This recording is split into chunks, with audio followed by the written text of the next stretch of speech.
este título em função dos inúmeros ensinamentos que nos deixou, destacando-se, sem sombra de dúvida, a lei de amor. Este ensino, por si mesmo, bastaria para classificá-lo como mestre entre todos nós. Não houve antes dele nenhum entre os grandes diretores da humanidade que reencarnaram para ajudar aos homens terrenos, alguém que simultaneamente falasse sobre a lei de amor, exemplificasse a lei e se deixasse morrer por conta desta mesma lei de amor. Por isso, só Jesus já granjearia o título de mestre para todos nós, se não houvesse outros títulos ou outros motivos para que ele fosse chamado mestre. Um dos grandes valores do Cristo foi o da cura. Muita gente pensa em Jesus como um grande curador. Sim, sem sombra de dúvida, ele foi um grande curador apenas? Não.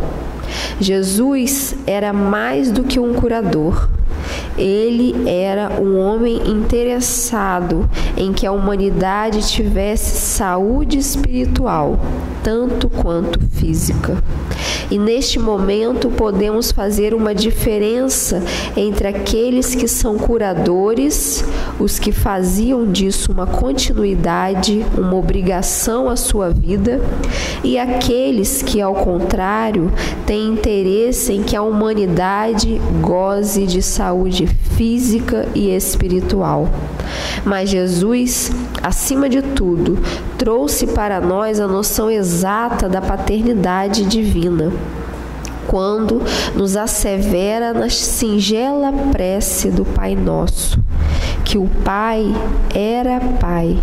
Por isso mesmo já declarava o grande amor a Deus e passava para nós que iríamos nas esteiras dos seus passos aprender as lições sobre a paternidade divina, a singela, porém segura lição do Pai Nosso, como que ia dizer a toda a humanidade: temos um Pai, e não discutamos mais sobre o assunto.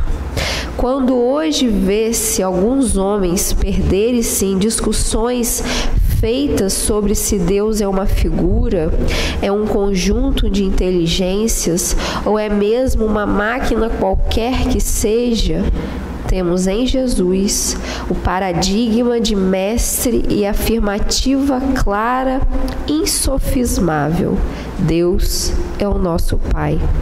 Interessante que muitos daqueles que discutem academicamente a ideia de que Deus é Pai creem em Jesus.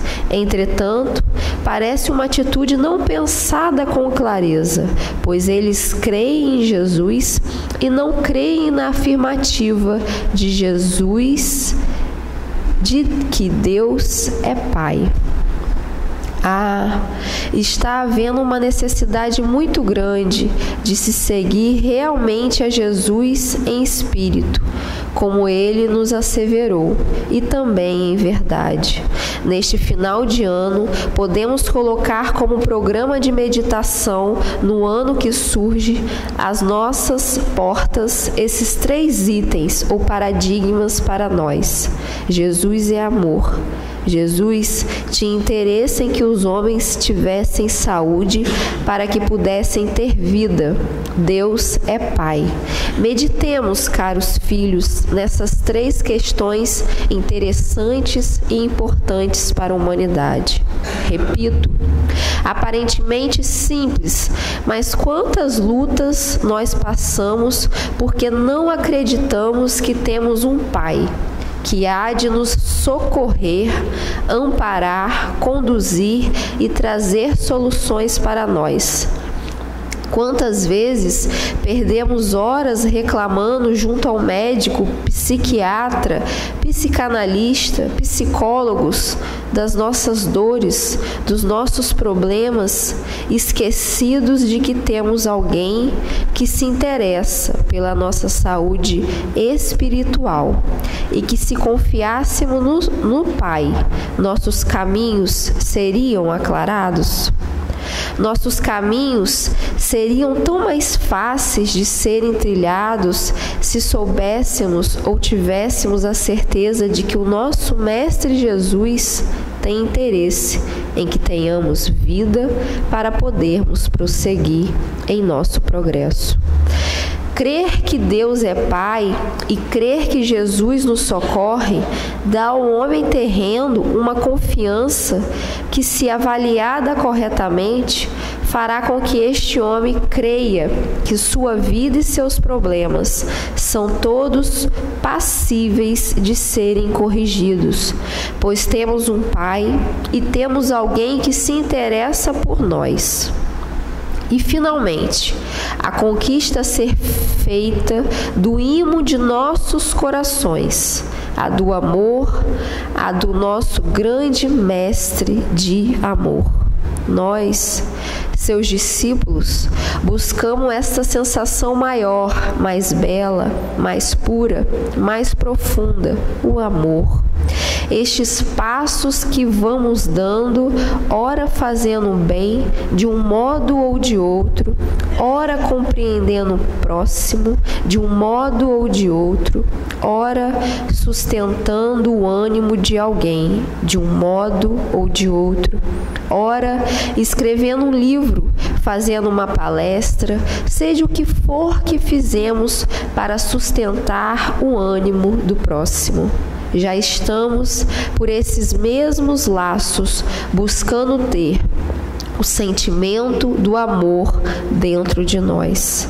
Por isso que nós falamos a todos: digam das conquistas que vocês já alcançam. Não martelem os ouvidos de ninguém com os princípios religiosos que possuem. Não sejais inconvenientes, mas convocados, digam da absoluta certeza do que vocês já alcançaram. E com Jesus, dando-nos esta condição de amor, com a certeza de que Ele se interessa por nós e com a absoluta certeza de que Deus é o Pai, sigamos confiante, dando as costas para o ano que se finda, que é uma coisa tão somente simbólica para a vida de espírito. Mas cada dia é um novo dia, e assim, cada ano é para um homem encarnado um compromisso que ele próprio faz consigo, com a lei, com a humanidade, desejando ser mais feliz. Se quisesse, ele faria isso diariamente, mas como a humanidade ainda é imperfeita, precisa de datas, de símbolos, portanto, que seja um novo ano de determinação para o nosso espírito encontrar-se com Jesus e com Deus. Que Jesus nos abençoe e que Deus, o Pai, continue nos conduzindo neste processo infinito de elevação, na busca também da perfeição. Que Deus a todos nos ajude, abençoe e nos dê um final de dia, de noite, de realizações espirituais. Muita paz, vosso irmão Francisco Nicolau.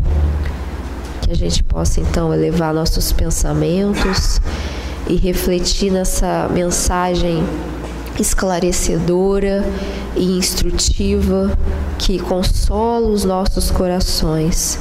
E como a mesma mensagem diz, que possamos abrir o nosso coração para que esse amor verdadeiro do Mestre Jesus entre e se faça presente, se faça morada através das nossas atitudes, dos nossos atos, das nossas reflexões e pensamentos.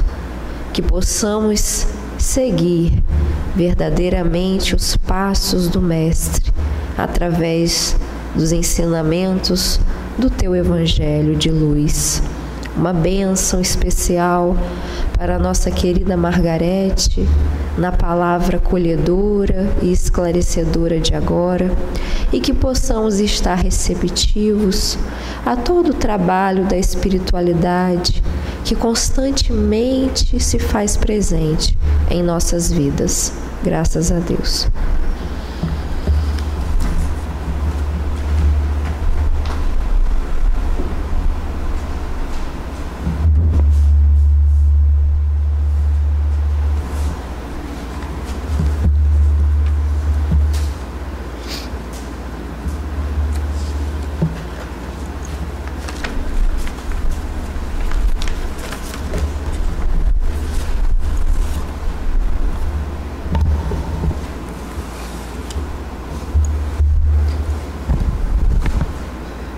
Bom dia a todos, né?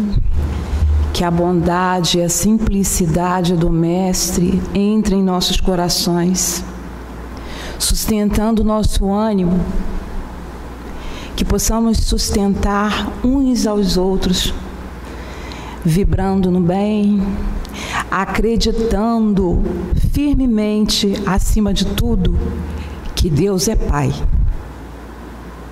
Deus é Pai. Nesses dias que antecedem o Natal, muitos corações, muitos, se alegram e festejam. Que bom! É a alegria de Jesus que se faz presente, né? Mas muitos corações também sentem falta. Faltas materiais, que podem ser preenchidas, supridas pela caridade dos irmãos. Que bom que seja assim. Mas também tem as faltas emocionais, que só podem ser preenchidas pela fé em Deus e pela confiança na espiritualidade benfeitora, pela confiança na paz do Mestre Jesus, claro, sempre na paz do Mestre Jesus. Como podemos sentir alegria? Como podemos trazer a paz para nós? Como podemos sentir felicidade verdadeira, que sabemos que não é deste mundo? Jesus Cristo poderia ter escrito fórmulas, receitas mesmo, para que nós encontrássemos a felicidade. Mas por ser um mestre, ele optou muitas vezes por contar histórias. E assim, contando histórias, respeitando o momento de cada um, ele deixou que cada um pensasse, ele deixa, melhor dizendo, que cada um pense e compreenda e haja de acordo com o seu próprio amadurecimento, que é individual, que é subjetivo. Essa é a ética de Jesus. Essa é a ética cristã. A cada um segundo o seu entendimento. E essas histórias que Jesus contou e conta são as parábolas. Meu Deus, como são profundas as parábolas, como são atuais. Neste mês de dezembro, nós estamos estudando este livro, As Parábolas de Jesus segundo a doutrina espírita, escrito por Dharma Lúcia. E hoje nós vamos refletir na parábola da grande ceia e também, por conseguinte, refletir um pouco na parábola das bodas, né? Das núpcias, o festim das núpcias. E essa parábola diz assim: um homem estava dando um grande jantar e convidou a muitos. À hora do jantar, enviou seu servo para dizer aos convidados: vinde, já está tudo pronto. Mas todos, unânimes, começaram a se desculpar. O primeiro disse-lhe: comprei um terreno e preciso vê-lo. Peço-te que me desse por escusado. O outro disse: comprei 5 juntas de boi e vou experimentá-las. Rogo-te que me desse por escusado.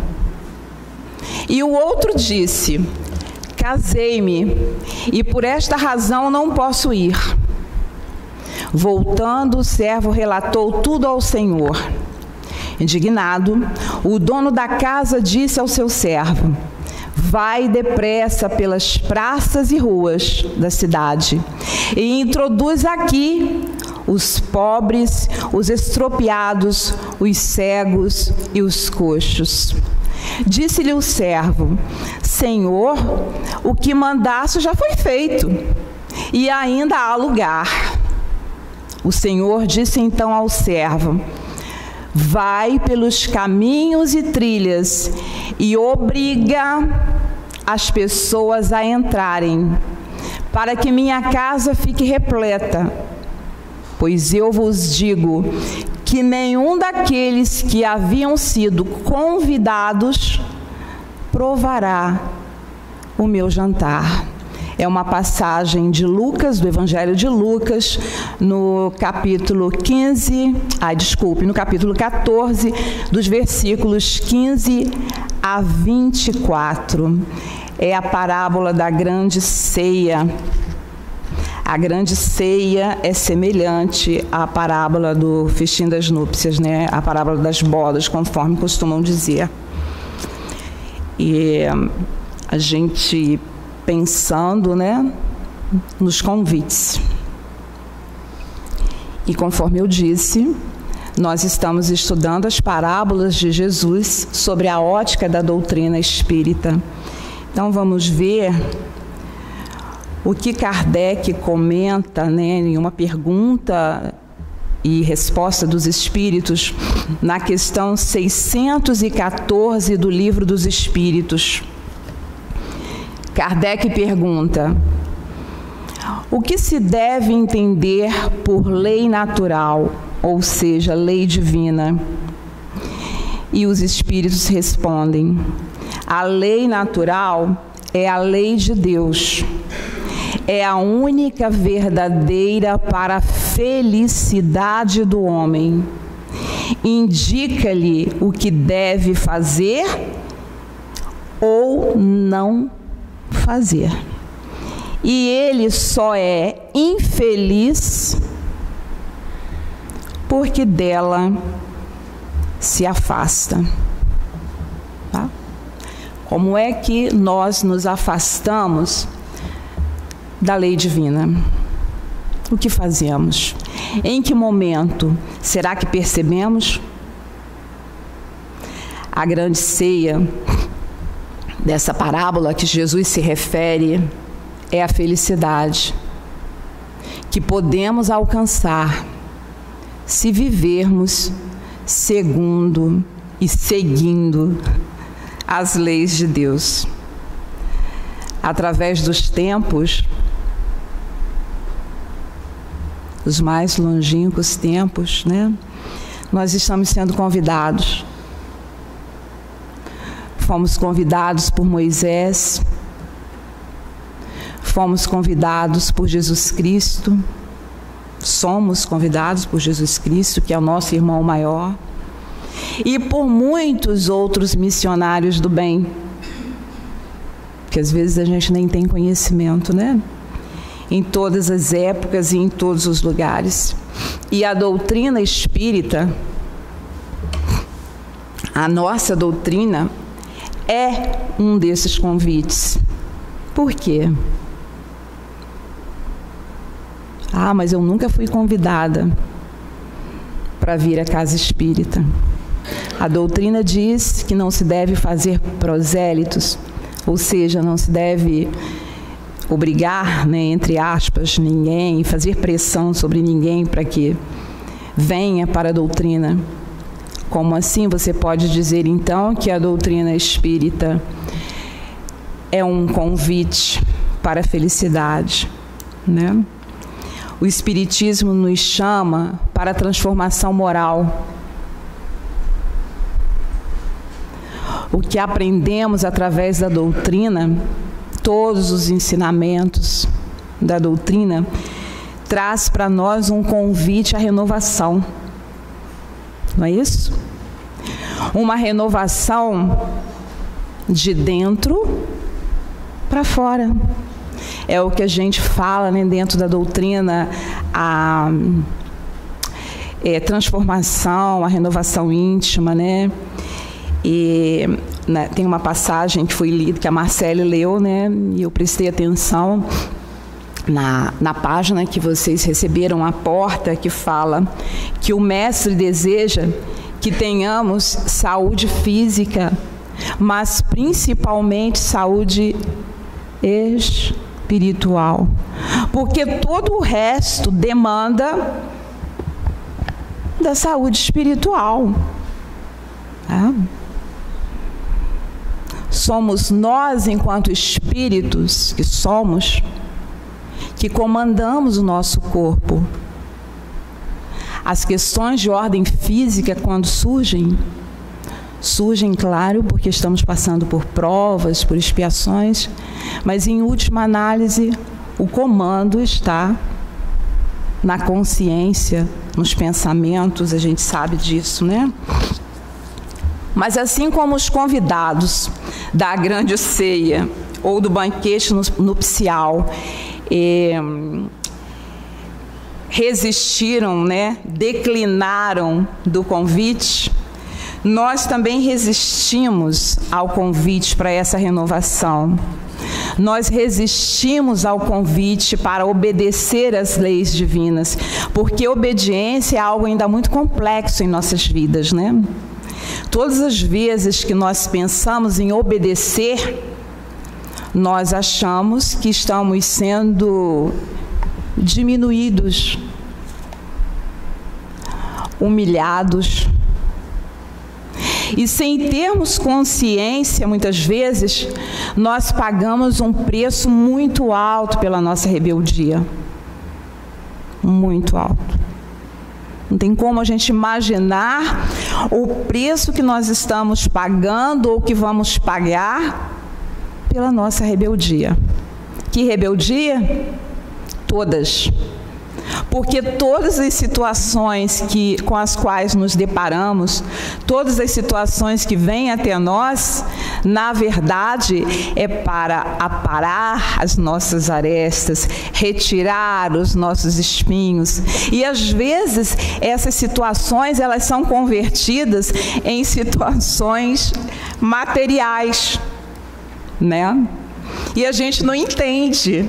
Mas como que eu tenho que fazer isso? Isso nem é uma questão espiritual, é uma questão de ordem material. Mas eu estou sendo testada. Eu não estou sendo castigada, eu estou sendo testada. Porque eu preciso abaixar a cabeça para compreender as leis de Deus. É abaixar a cabeça para deixar que o outro soque. É abaixar a cabeça no sentido de, sabe, meditar mesmo, né? Porque se eu abaixo a cabeça e fecho os olhos, eu olho mais para dentro de mim mesma, né? De olhos abertos e nariz em pé, eu olho mais para o outro do que para mim. É uma questão para a gente pensar, né? Quase sempre, para não dizer sempre, né? Vamos dizer o quase sempre. Quase sempre nós temos uma desculpa, nós temos um compromisso da vida material que nos impede de aceitar o banquete de alegria que é estar perto de Jesus. gente sempre tem uma desculpa. E como é que a gente faz para estar perto de Jesus? Eu não sei, eu não tenho receita. Eu só sei que eu preciso amar, que eu preciso refletir no bem, que eu preciso desejar o bem ao próximo, que eu preciso contribuir na pacificação dos ambientes, independente de onde eu esteja, na minha casa, na rua, no meu trabalho, na casa espírita, na igreja, enfim, onde eu estiver. Eu preciso contribuir na pacificação. E aí, fazendo o adendo aqui, nós estamos no mês de dezembro. E está quase que impossível, por exemplo, ir ao supermercado. Não é? Você pensa, eu não sou da comilança, mas eu preciso fazer um mínimo, porque eu vou receber meus convidados. Né? Então, eu tenho que fazer algo apresentável. Já pensei em ir ao supermercado 3 vezes. E quando eu entro no supermercado, eu sinto uma pressão tão grande. Eu já sou muito calorenta, vocês já perceberam, né? Eu vivo assim, Fabiano, socorre, né? É de mim isso, né? Um dia Jesus vai me liberar desse calor, mas por enquanto, nessa encarnação, eu sei que eu não vou dar conta. Então, por favor, tragam suas blusinhas de frio, porque eu não tenho como tirar a blusa, enfim, né? Mas aí eu entro no supermercado e eu vejo tanta confusão, tanta gente com peru debaixo do braço, com o tender do outro, com a vassoura do outro, enfim, tanta confusão, que eu não sei se vale a pena e eu volto para casa. E a família pergunta, e aí, você vai fazer o que para o Natal? Porque a minha mãe partiu no mês passado, desencarnou. E até então, embora ela nos últimos 12 anos ela já não pudesse ir para a cozinha, mas piscando os olhos ela sempre me dizia o que ela queria que eu providenciasse. Mas como eu também não sou boa na cozinha, eu comprava e saía, gente, tem isso aqui na geladeira, se não fizer vai estragar. Enfim.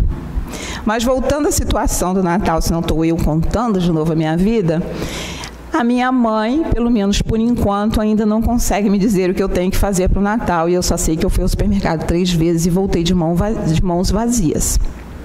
Mãos vazias. Mas de coração cheio.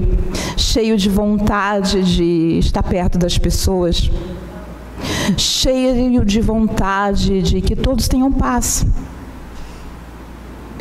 E se eu não tiver nada na mesa de Natal, graças a Deus eu ainda consigo comprar um peru.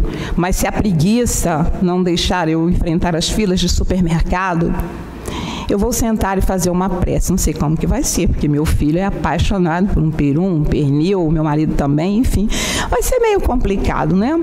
Mas, assim, às vezes eu me pego só tentando exercitar o desapego.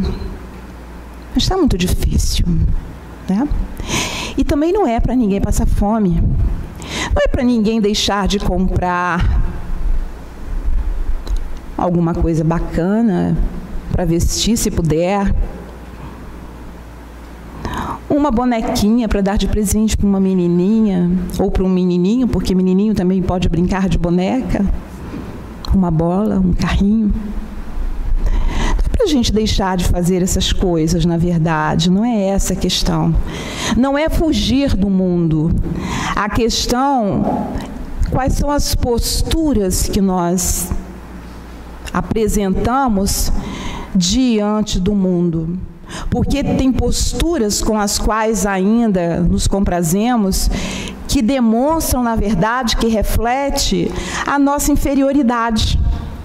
E faz com que a nossa felicidade seja cada vez mais adiada. Quantas pessoas vão ficar infelizes nesse Natal porque não podem pagar R$100, 80, que seja, um peru?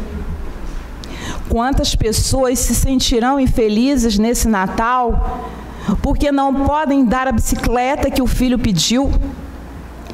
Quantas pessoas ficarão tristes nesse Natal porque continuarão com o carro 2019? Tá? Não é fugir do mundo, é viver no mundo sem ser do mundo, para que a felicidade comece a se aproximar de nós, porque somos nós que adiamos a nossa felicidade, né? Aí vem aquela pergunta: o que me traz mais felicidade? Comprar sapatos ou doar as dezenas de calçados que eu tenho mofando no meu armário? Não sou uma centopeia, só tenho 2 pés. Eis a questão, né? Voltando à grande ceia, observemos que para a grande ceia, lá na leitura, né, da parábola, os primeiros convidados escolheram aceitar o convite? Não, né? Rejeitaram e inventaram desculpas. Será que esses primeiros convidados estavam lúcidos? Aparentemente, eles tinham uma vida material, entre aspas, normal. Um disse que casou, né? O outro disse que comprou um terreno, tinha que ver. O outro tinha umas juntas de boi, tinha que cuidar. Então, aparentemente, eles tinham saúde física e bens materiais. Bens esse que eles zelavam com muito apego. E o apego era tão grande que não percebiam o convite do Senhor. Que, na verdade, parábolas falam em linguagem simbólica. O convite é o convite de Jesus, né? Mas, como o Senhor não desiste de nós, o Senhor chamou de novo. É a hora da prova. O que é uma prova, né? São os desafios que precisam ser vencidos. É a hora também da expiação. O que é expiação? Reparação dos erros. Neste momento, o Senhor chama quem? Os cegos, os coxos e os estrupiados. Quando se fala em cego, não está falando em cego, aquele que não enxerga. Está se falando daquele que não enxerga a verdade da vida. Quando está se falando em coxo, não está se falando naquele que manca porque tem um problema no pé. Está se falando daquele que tem fraqueza nas decisões, que tem dificuldade de ir para frente e seguir Jesus. Quando está falando no estropiado, está se falando naquele que está alquebrado, desmantelado, sofrido demais. Somos nós, né? Somos nós com as nossas mazelas. Sabe aquela hora em que cai a ficha? Né? Falando no popular, aquela hora que cai a ficha, que nós entendemos que as coisas do mundo não preenchem mais as faltas que sentimos. É essa hora. Essa falta que sentimos é uma saudade. É uma saudade que está gravada no nosso coração e em nossa consciência. É a saudade de Jesus. É essa falta que não pode ser preenchida pelas coisas materiais. Mas o Mestre, Jesus, que é Cristo, estará nos esperando como sempre esteve. Doentes do corpo e doentes da alma. Os que estão nas trilhas equivocadas, os que estão confusos, sem saber para onde ir, o Mestre estará nos esperando. E Ele convida, Ele chama a todos nós, porque Ele sabe que teremos que refazer os caminhos. Ele é onisciente, Ele sabe que teremos que refazer tudo, mas é pelo esforço próprio. que seja coxo, mas que ande, que seja cego, mas que tateie, mas que ande. É esforço, né? E para finalizar, nós podemos perguntar: qual o motivo, né? Qual o motivo para resistirmos tanto ao convite de Jesus? Por que tanta dificuldade? De onde vem essa dificuldade? De onde vem tanta resistência? No Evangelho segundo o Espiritismo, no capítulo 18, item 5, diz assim: larga é a porta da perdição, porque são numerosas as paixões más, e porque o maior número envereda pelo caminho do mal. É estreita a porta da salvação, porque a grandes esforços sobre si mesmo é obrigado o homem que a queira transpor, para vencer suas más tendências, coisas a que poucos se resignam. É o complemento da máxima, né? Muitos os chamados, mas poucos os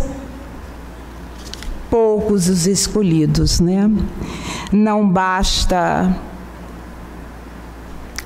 ser convidado. É preciso estar preparado. É preciso, como diz a segunda parábola do festim das bodas, é preciso vestir a túnica nupcial. E o que seria a túnica nupcial? É preciso limpar o coração. Não adianta vestir vermelho no Natal. Não adianta enfeitar a casa toda se o coração não estiver limpo.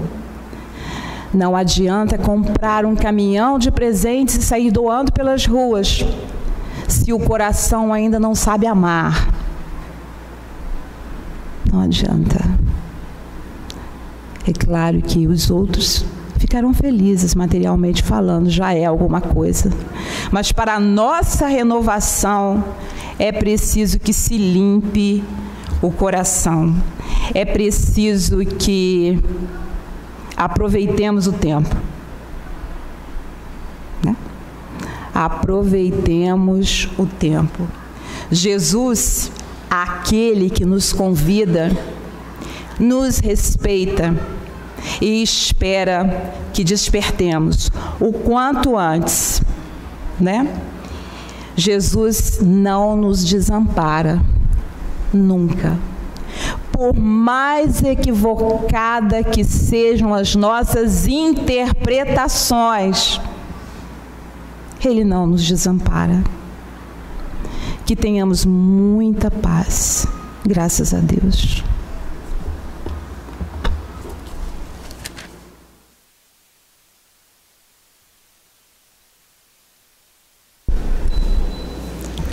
Bom, que a paz do Mestre Jesus seja com todos nós, no momento em que buscamos o Mestre, nesta manhã, e agora para a nossa prece. Sempre refletindo de que maneira melhor nós vamos conversar com Jesus. É muito importante. Primeiro, trabalhar o nosso sentimento, nosso coração, não é? E se a gente amanheceu neste momento de preces magoado, chateado, com excesso de problemas, de preocupações, que a gente peça a Jesus para liberar para a gente poder, na lucidez do Espírito, falar com Ele, conversar com Ele. E Jesus gosta das palavras simples, o que Ele mesmo quer, o que Ele espera de nós é o sentimento. É o coração mais aprimorado, né? Tendo a certeza de que Ele está conosco, tendo a certeza que Ele nos sustenta, tendo a certeza que nós não estamos sozinhos, não estamos, independente das dificuldades que a gente experimenta ainda por necessidade nossa. Então essa certeza dá a gente uma leveza, a alma fica mais suave, mais leve, e nós vamos vendo através das nossas experiências os recursos que retornam para a gente. Gente, olha, eu acordei enjoado, com problema, eu estou com problema para resolver, mas eu estou sereno diante do problema. Eu vou resolver de uma maneira melhor, porque às vezes nós nos deixamos envolver pela ansiedade, pelo desespero, e a gente não consegue entender a orientação benfeitora que vem para nós, né? Então é Ele que comanda a nossa vida, se a gente permitir, né? Ele que é o melhor para a gente, é o nosso mestre, nosso irmão maior. Assim como os nossos pais, né, nos dão a responsabilidade de cuidar dos irmãos menores, é Jesus cuidando da gente, né? Então vamos trazer a figura do mestre à nossa tela mental, para a nossa prece. Mas se nós estivermos porventura com o coração doído, né, magoado, vamos pedir a Ele que encaminhe essa energia para a gente receber esse fluido limpo, maravilhoso, salutar em nossa alma, para que possamos estar mais suaves e mais leves neste momento. Senhor e Mestre Jesus, nós buscamos o Teu coração generoso, amoroso, para que o Senhor possa nos envolver nas blandices que emana de Ti, e assim, sentindo a leveza na alma, nós vamos Te rogando as bênçãos que necessitamos. Confiamos em Ti, na Tua presença, no Teu amparo, na Tua proteção. Confiamos que nesta hora o Senhor está nos ouvindo, porque estamos Te buscando com o melhor dos nossos sentimentos. E pedimos ao Teu coração generoso que visite as nossas residências, que nesta hora o Senhor, com todo o potencial do Teu coração, o Senhor visite as nossas residências, naquela asepsia, aquela limpeza geral e individual, refrescando o ambiente da nossa residência, sutilizando, para que nós, ao adentrarmos ao espaço da nossa residência, possamos encontrar a suavidade e o perfume da Tua presença. Mestre querido, nos ajude neste momento ainda a estarmos envolvidos no exercício do perdão, perdoando as pessoas, desculpando as pessoas, porque quem ganha mais somos nós mesmos que ganhamos, porque vamos sentir o bem-estar inenarrável. Mas o Senhor, que sonda rios e corações, sabe exatamente o que estamos sentindo. Abençoe a nossa consanguinidade, toda a nossa família consanguínea e a família espiritual. Abençoe a reunião desses dias de Natal, de Ano Novo, para que verdadeiramente o Senhor esteja presente na ceia, na nossa residência, junto aos nossos familiares. Nós rogamos também por aqueles que estão hospitalizados, aqueles que estão nas ruas, aqueles que estão nos presídios, aqueles que estão no riso sem razão, né? Para que todos possam perceber a Tua presença, que o Senhor também estará lá, principalmente onde estiver dores maiores. Fique conosco, abençoando, nos sustentando nossas almas, e que nós tenhamos verdadeiramente a certeza da Tua presença. Fique conosco em nossos corações, Mestre querido, hoje, agora e sempre. Que assim seja.